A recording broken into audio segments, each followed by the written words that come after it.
അവിടുന്ന് ലോകത്തോട് ഉണർത്തുകയായിരുന്നു, ഞാൻ പോവുകയാണ്. നിങ്ങൾ മനുഷ്യരായി ഒരുമയോടെ സ്നേഹിച്ചും നിങ്ങൾ കൊണ്ടും കൊടുത്തും സ്നേഹം നൽകിയും ഒരുമയോടുകൂടെ ജീവിച്ചു പോകേണ്ടവരാണ്. ഹബീബിന്റെ അയൽവാസി ജൂതനായിരുന്നു സല്ലല്ലാഹു അലൈഹി വസല്ലം. തങ്ങളുടെ അയൽവാസി, ഹബീബിന്റെ അയൽവാസി സല്ലല്ലാഹു അലൈഹി വസല്ലം ജൂതനായിരുന്നു. അവിടുന്ന് ആയിഷ ബീവി റളിയല്ലാഹു അൻഹ ഒരു കഥ പറയുന്നുണ്ട്. എന്റെ വീട്ടിലേക്ക് ആടുമാംസം ലഭിച്ചപ്പോഴേ ഞാനത് വിതരണം ചെയ്യാൻ നിൽക്കുമ്പോ തങ്ങൾ എന്നോട് ചോദിച്ചു, ആയിഷ എന്ത് ചെയ്തു? പറഞ്ഞു, നബിയെ ഞാൻ കൊടുത്തു തുടങ്ങുന്നേ ഉള്ളൂ. ആർക്ക് കൊടുത്തു തുടങ്ങണം? അവിടുന്ന് മറുപടി പറഞ്ഞത് ഹദീസുൽ ഇബ്ദ ബിജാരിനൽ യഹൂദി, നമ്മുടെ അയൽവാസിയായ ജൂതന് കൊടുത്തു തുടങ്ങിക്കോളൂ. അങ്ങനെ പരിസരങ്ങളിലേക്കൊക്കെ 40 വീടുകൾക്ക് നിങ്ങൾ നൽകിക്കോളൂ ആയിഷ എന്ന് ബീവിയോട് പരിശുദ്ധ റസൂൽ സ്വല്ലല്ലാഹു അലൈഹി വസല്ലം. ആ ഒരു സ്നേഹം പുണ്യനബി തങ്ങളുടെ അയൽക്കാരൻ ലഭിച്ചു. അയാളുടെ മകൻ മരിക്കുമ്പോഴാണ് ഹബീബായ നബി തങ്ങൾ അരികത്തേക്ക് ചെന്നത്. തങ്ങൾക്ക് മനസ്സിലായി ആ ചെറുപ്പക്കാരൻ മരിക്കുകയാണ്. പക്ഷെ വാപ്പ ജൂതനായിരുന്നു, മകനും ജൂതനാണ്. പുണ്യനബി തങ്ങൾ അവസാന നേരം തങ്ങൾക്ക് ബോധ്യപ്പെട്ടു, ഇത് ലോകത്തോട് യാത്ര ചോദിക്കുന്ന നേരമാണ്.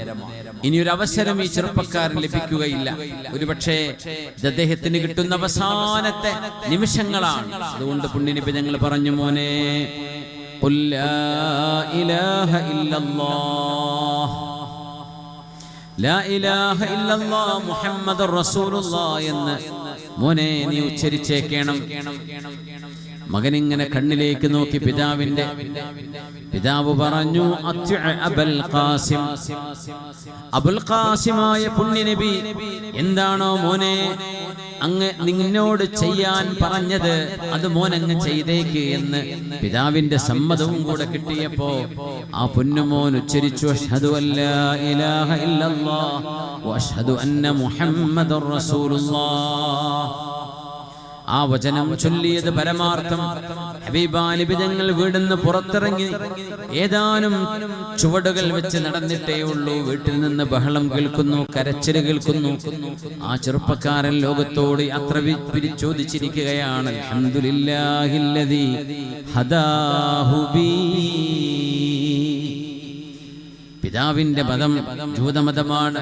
എന്നാൽ പുണ്യ റസൂൽ തന്റെ മകന് വേണ്ടി വല്ലതും നിർദ്ദേശിക്കുമ്പോ അത് തള്ളിക്കളയാൻ മാത്രമുള്ള ധിക്കാരം ആ പിതാവിനുണ്ടായില്ല. പിതാവ് മകനോട് പറയുന്നത്, മകനെ ഇത് ലോകത്തിന്റെ ഗുരു മുഹമ്മദ് നബിയാണ്, നീ അംഗീകരിച്ചോളൂ, പറഞ്ഞതുപോലെ ചെയ്തോളൂ.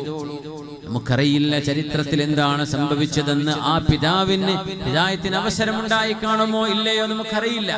പക്ഷേ തന്റെ മകനോട് അബുൽ ഖാസിം പറയുന്നത് അംഗീകരിച്ചോളൂ മോനെ, സമ്മതിക്കണം, നീ ചൊല്ലിക്കോളൂ എന്ന് ഒരു പേടിയുമില്ലാതെ തന്റെ മകനോടത് ഉച്ചരിക്കാൻ പറഞ്ഞ ഒരു പിതാവ് ഹബീബിന്റെ അയൽവാസിയായി ജീവിച്ചിരുന്നൊരു ജൂതനായിരുന്നു. നാം ആലോചിച്ച് നോക്കണം.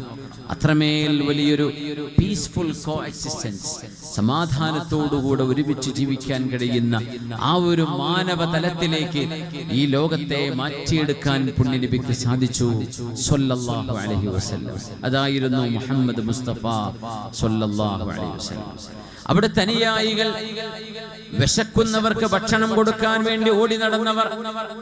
പുണ്യനബി മദീനത്തേക്ക് വന്നപ്പോ മക്കയിൽ നിന്ന് ആട്ടിയോടിക്കപ്പെട്ടപ്പോൾ എന്ന് പറയാം, ചരിത്രം അങ്ങനെയായിരുന്നു.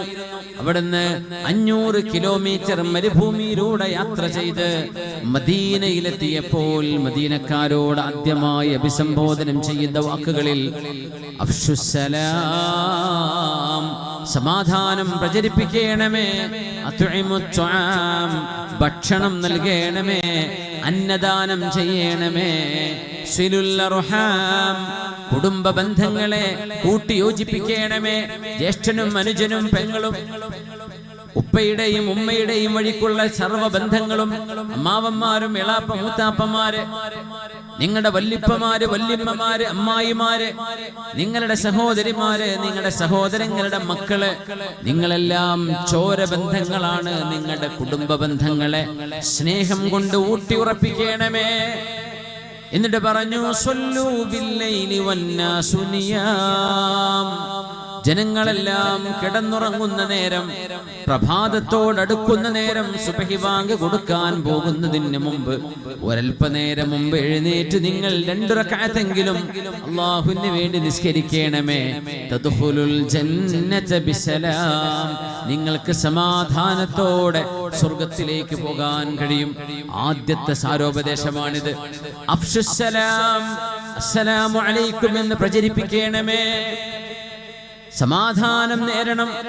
നിങ്ങളുടെ സഹോദരങ്ങളെ കാണുമ്പോഴേ അസ്സലാമു അലൈക്കും വറഹ്മത്തുള്ളാഹ്, കരുണാവാരിധിയായ റബ്ബിന്റെ കരുണയും അല്ലാഹുവിന്റെ രക്ഷയും നിങ്ങൾക്കുണ്ടാകട്ടെ എന്ന് മദീനയിലാകെ സലാം പ്രചരിപ്പിക്കണമേ, സമാധാനം പ്രചരിപ്പിക്കണമേ. ഭക്ഷണം നൽകണമേ. ഇവിടെ അന്നദാനമുണ്ട്. നമ്മുടെ ഏത് പരിപാടികളുടെയും ഒരു പ്രത്യേകത അഹ്ലുസുന്ന വൽ ജമാഅത്തിന്റെ ആദർശത്തിന്റെ ഒരു ഭാഗം കൂടിയാണത്, ജനങ്ങൾക്ക് ഭക്ഷണം നൽകുക. എന്തേ? പുണ്യനബി മദീനത്ത് വന്ന് ആദ്യം പറഞ്ഞ ഹദീസിൽ തങ്ങൾ പറഞ്ഞ നിർദ്ദേശമാണ് ഭക്ഷണം കൊടുക്കണം. അത് പറ്റുന്നവർ ചെയ്യട്ടെ. അന്നദാനം, നമ്മൾ റബീഉൽ അവ്വലാണെങ്കിലും അന്നദാനമുണ്ട്, ബദരീങ്ങളുടെ ആണ്ടാണെങ്കിൽ അന്നദാനം, നമ്മുടെ പള്ളിയുടെ ഒരു ഉദ്ഘാടന പരിപാടിയാണെങ്കിൽ അന്നദാനം, ഒരു വാർഷിക പരിപാടിയാണെങ്കിൽ അന്നദാനം. എന്തിന്? അത് അല്ലാഹുവിന് എത്രമേൽ ഇഷ്ടമാണ്. സ്നേഹം ഊട്ടിയുറപ്പിക്കുന്ന ഒരു വഴിയാണത്. നിങ്ങൾ കഴിക്കുന്നവർ മാത്രമല്ല, കഴിപ്പിക്കേണ്ടവരായി മാറുകയും ചെയ്യണം. അതാണ് അതിന്റെ ഒരു മറുവശം. ഇന്നൊരു പക്ഷേ നമ്മൾ ഈ പരിപാടിയുടെ അതിഥികളാണ്. നാളെ നമ്മുടെ ചുറ്റുവട്ടങ്ങളിൽ ഒരു 5 പേർക്ക്, ഒരു മാസത്തിലൊരിക്കൽ, ഒരു വർഷത്തിലൊരിക്കൽ, ഒരു 5 പേർക്കെങ്കിലും ഭക്ഷണം കൊടുക്കാൻ നമ്മളെ കൊണ്ടാവുന്നുണ്ടെങ്കിൽ മനുഷ്യർക്ക് നിങ്ങൾ അന്നം കൊടുക്കണം എന്ന് പഠിപ്പിച്ച മതമാണ് വിശുദ്ധമായ നമ്മുടെ ദീൻ, വിശുദ്ധ ഇസ്ലാം. അതിന് കൂലി കിട്ടും. അപ്പോൾ സ്വഹാബി ചോദിച്ചു, നബിയെ, ജന്തുജാലങ്ങളുണ്ട്, മൃഗങ്ങളുണ്ട്, അവർക്കൊക്കെ തിന്നാൻ കൊടുത്താൽ ഞങ്ങൾക്ക് കൂലി ലഭിക്കുമോ നബിയെ? തങ്ങൾ പറഞ്ഞു, ഫീ കുല്ലി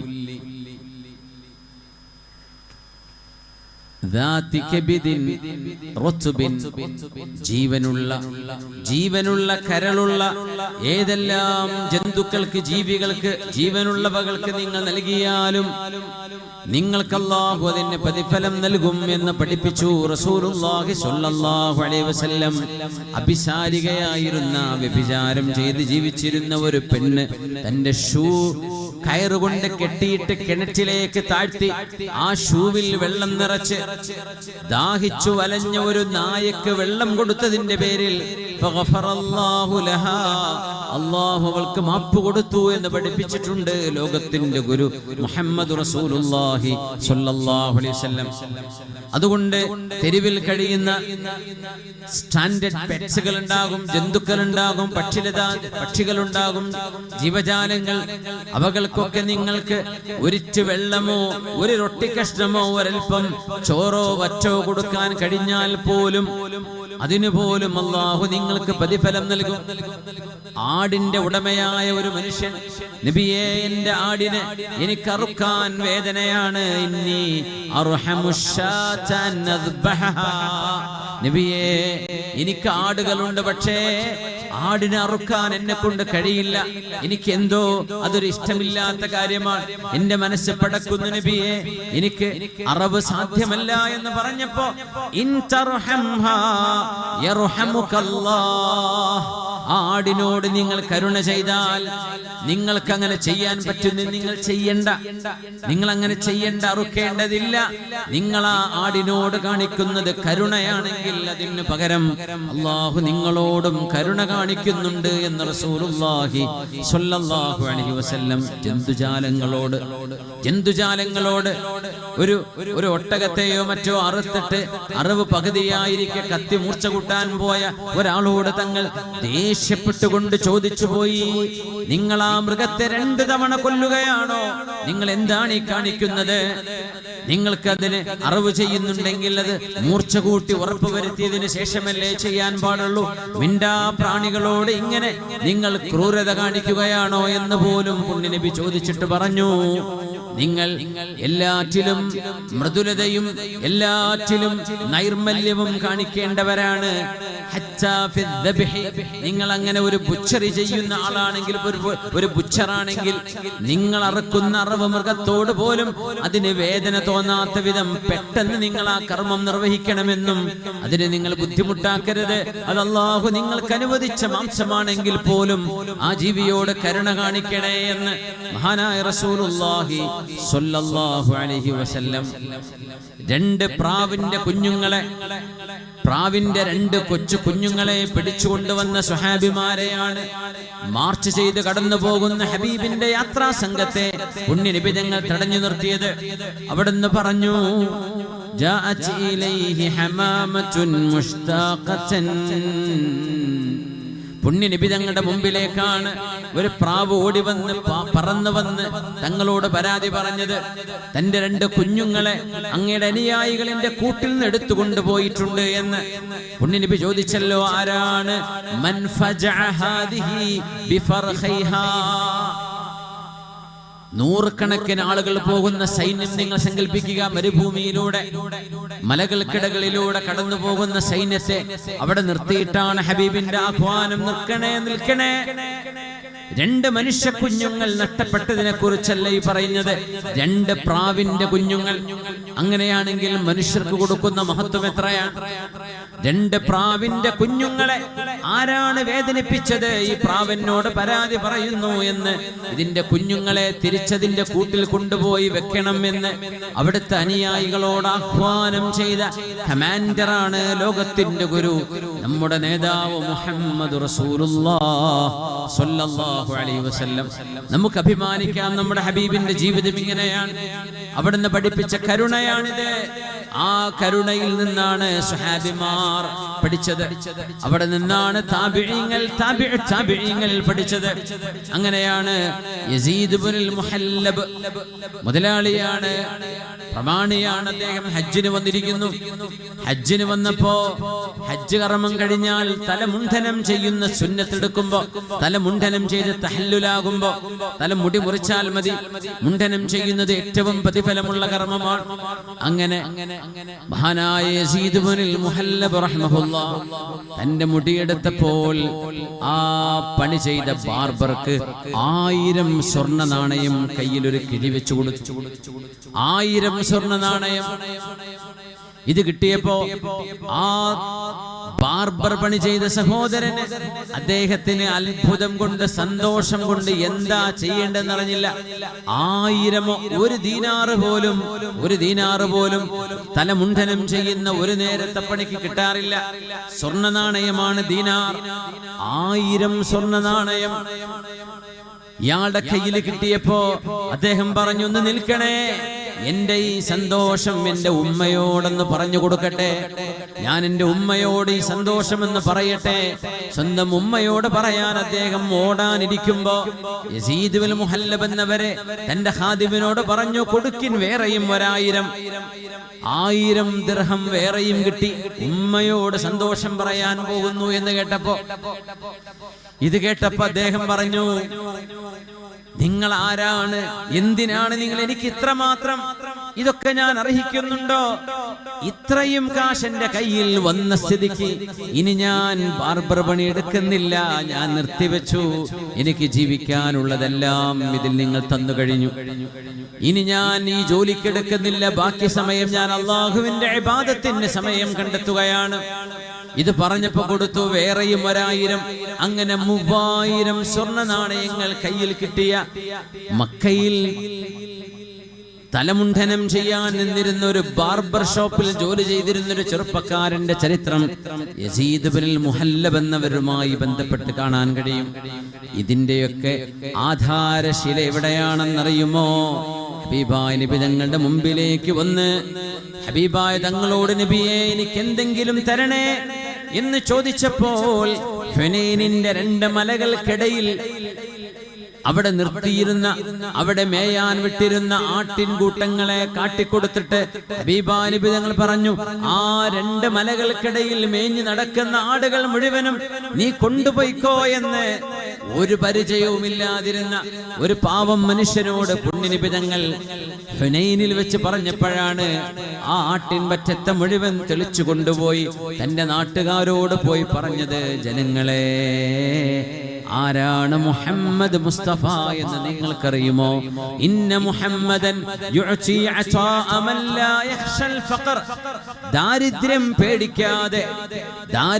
പേടിക്കാതെ കൊടുക്കുന്ന, ദാനം ചെയ്യുന്ന, പൈസ കൊടുത്താൽ തീരുമോ എന്ന് ചിന്തിക്കുന്ന ആളല്ല. ദാനം ചെയ്താൽ അല്ലാഹു പകരം തരും. ദാനം ചെയ്യലാണ് ഒരു മനുഷ്യന് കിട്ടുന്ന ഏറ്റവും വലിയ സന്തോഷമെന്ന് ഇന്നത്തെ യൂണിവേഴ്സിറ്റി സ്റ്റുഡന്റുകൾ പഠിച്ചുകൊണ്ടിരിക്കുന്നത് റിസർച്ചിന്റെ ഫലമാണ്. മനുഷ്യൻ ദാനം ചെയ്താൽ സന്തോഷം ലഭിക്കുമത്രേ. എന്നാൽ നമ്മളെ ഇതൊക്കെ പഠിപ്പിച്ചത് ആരാ? ലോകത്തിന്റെ ഗുരു. 2 മലകൾക്കിടയിൽ ആട്ടിൻപറ്റങ്ങളെ കൊണ്ടുപോയിക്കോളൂ, അത് നിങ്ങൾക്കുള്ളതാണ് എന്ന് ഹബീബായ തങ്ങൾ പറഞ്ഞപ്പോഴാണ് ജനങ്ങളെ, ഓടിക്കോളൂ, മക്കത്തേക്ക് പോയിക്കോളൂ. فإن محمدا يعطي عطاء من لا يخشى الفقر. ദാരിദ്ര്യം പേടിക്കാതെ കൊടുക്കുന്നവരാണ് മുഹമ്മദ് നബി. അതുകൊണ്ട് പോയിക്കോളൂ, അവിടെ നിന്ന് പോയി വാങ്ങിച്ചോളൂ എന്ന് പറഞ്ഞ് ഹബീബിനെ കുറിച്ച് മേന്മ പറഞ്ഞ എത്ര ആളുകൾ. അവിടെ നിന്നുണ്ടായിരുന്നത് മുഴുവനും കൊടുത്തവരാണ്. തങ്ങൾ സമ്പാദിച്ചിട്ടില്ല ജീവിതത്തിൽ, തങ്ങളെല്ലാം നൽകുകയാണ്, കൊടുക്കുകയാണ്, ദാനമായിരുന്നു. കർരീഹിൽ മുർസല. റമളാനായാൽ ഹീന യുദാരിസുഹു ജിബ്രീൽ അലൈഹിസ്സലാം. റമളാൻ അവസാനത്തെ 10ലേക്ക് പ്രവേശിക്കുമ്പോ ജിബ്രീൽ അലൈഹിസ്സലാം അതുവരെ ഇറങ്ങിയ വിശുദ്ധ ഖുർആനിന്റെ വചനങ്ങളെ ഹബീബിന്റെ കൂടെ ഓരോ ആവർത്തി ഓതിക്കൊണ്ടിരിക്കാൻ, തങ്ങളുടെ കൂടെ മുദാറസ ചെയ്യാൻ വരുന്ന സമയം ഹബീബായ നബി തങ്ങൾ ഏറ്റവും കൂടുതൽ ദാനം ചെയ്യുന്നവരായിരുന്നു അത്രേ. കർരീഹിൽ മുർസല. അടിച്ചു വീശുന്ന കാറ്റ് പോലെ. കാറ്റടിക്കുമ്പോ കുട്ടികൾക്കും വലിയവർക്കും ആരൊക്കെ പുറത്തുണ്ടോ, ആരൊക്കെ അത് അനുഭവിക്കുന്നുണ്ടോ, അവർക്കെല്ലാം കുളിർമ ലഭിക്കുന്ന പോലെ മുമ്പിലുള്ള മുഴുവൻ ആളുകൾക്കും വാരിക്കോരി കൊടുത്തിരുന്ന ലോകത്തിന്റെ ഗുരുവാണ് നമ്മുടെ നബി മുഹമ്മദ് റസൂലുള്ളാഹ് സ്വല്ലല്ലാഹു അലൈഹി വസല്ലം. അങ്ങനെയാണ് ഉമർ ഇബ്നുൽ ഖത്താബ് റളിയല്ലാഹു അൻഹു കണ്ടുപഠിക്കുന്നത്. ഉമർ റളിയല്ലാഹു അൻഹുവിന്റെ മുമ്പിലേക്ക് അതാ വരുന്നു ഒരാൾ. യാ അമീറൽ മുഅ്മിനീന ജുസീതൽ ജന്ന أكسو بناتي وأمهن وكلنا من الزمان جنا أقسمت بالله لتفعلن. പുണ്യ നബിയുടെ കാലം കഴിഞ്ഞ് ഖിലാഫത്തിന്റെ ഭാരം സിദ്ദീഖ് റളിയല്ലാഹു അൻഹു ഏറ്റെടുക്കുകയും 2 വർഷം കഴിഞ്ഞ് അടുത്ത ഒരു 10 വർഷത്തേക്ക് ഉമർ ഇബ്നുൽ ഖത്താബ് റളിയല്ലാഹു അൻഹു ഭരണം ഏറ്റെടുത്ത നേരം, യാ അമീറൽ മുഅ്മിനീന ജുസീതൽ ജന്ന. വിശ്വാസികളുടെ നേതാവായവരെ, അല്ലാഹു നിങ്ങൾക്ക് സ്വർഗം നൽകട്ടെ എന്നൊരു കവിതയായി ചൊല്ലുകയാണ്. ഉക്സൂ ബനാതി വ ഉമ്മഹുന്ന. അമീറുൽ മുഅ്മിനീനെ, ഭരണാധികാരിയെ, എന്റെ പെൺമക്കൾക്ക് വസ്ത്രമില്ല, അവരുടെ ഉമ്മക്കും. അതുകൊണ്ട് എന്റെ ഭാര്യയ്ക്കും എന്റെ പെൺമക്കൾക്കും, അവരെ എനിക്കുള്ളൂ, ആൺമക്കളില്ല, എന്റെ പെൺകുട്ടികൾക്കും അവരുടെ ഉമ്മക്കും അമീറുൽ മുഅ്മിനീൻ വസ്ത്രമായി എന്തെങ്കിലും എനിക്ക് നൽകണം. വകുല്ലനാ മിനസ്സമാനി ജുന്ന. ഞങ്ങൾക്ക് നാണം മറക്കാൻ, ഞങ്ങൾക്ക് അഭിമാനം കാത്തു സൂക്ഷിക്കാൻ നിങ്ങൾ സഹായകമാകണമേ. അഖ്സംതു ബില്ലാഹി ലതഫ്അലന്ന. അല്ലാഹുവിനെ ഓർത്തുകൊണ്ട് ഞാൻ പറയട്ടെ, നിങ്ങളത് ചെയ്യുമെന്ന് എനിക്ക് ഉറപ്പാണ്. ഇതങ്ങ് പറഞ്ഞപ്പോ ഉമർ റളിയല്ലാഹു അൻഹു തമാശ കൊണ്ട് ചോദിച്ചു, ഞാനത് ചെയ്തില്ലെങ്കിലോ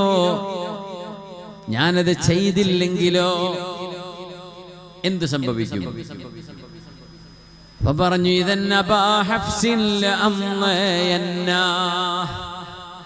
നിങ്ങൾ തരില്ലെങ്കിൽ ഞാൻ ഇവിടെ നിന്ന് പോകും.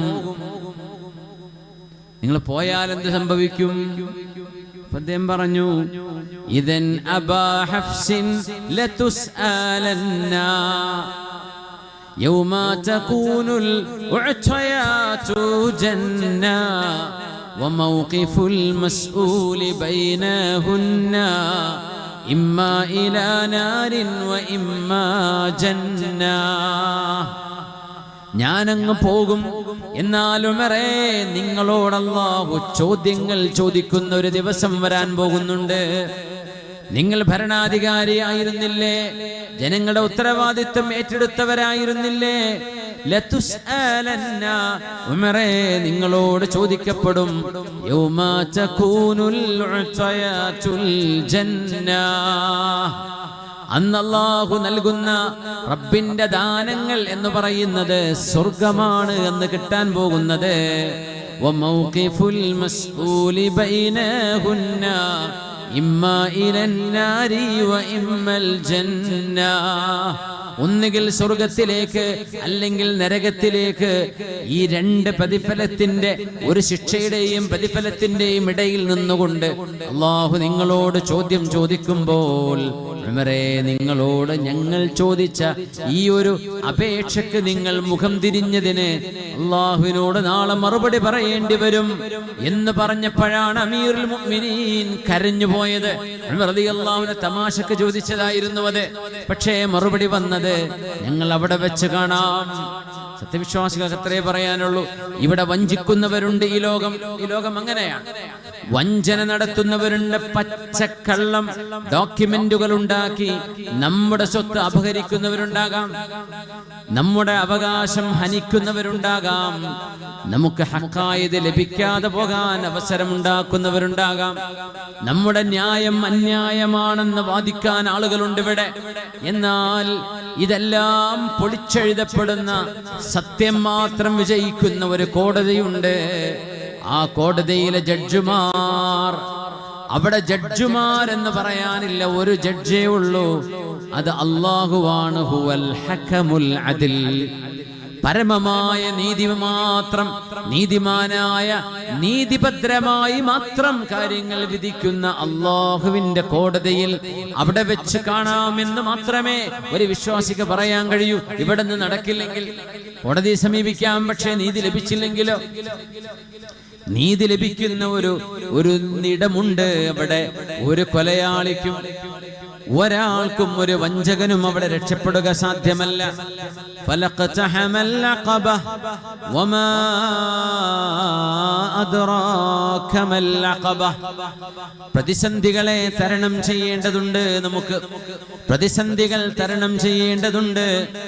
ആ പ്രതിസന്ധികളെ തരണം ചെയ്യണമെങ്കിൽ മനുഷ്യൻ കർമ്മങ്ങൾ ഇവിടെ ചെയ്യേണ്ടതുണ്ട്.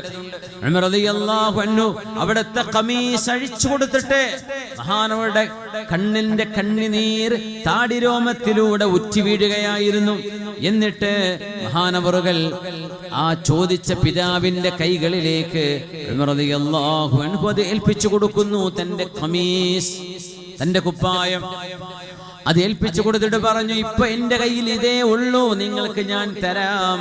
കാരണം അല്ലാഹുവിന്റെ കോടതിയെ സംബന്ധിച്ച് പറയുമ്പോ മഹാനായ ഉമർ റളിയല്ലാഹു അൻഹു അവിടെ കിടുകിടാ വിറച്ചു പോവുകയാണ്. ഒരു മുഅ്മിന്റെ സ്വഭാവം അതാണ്.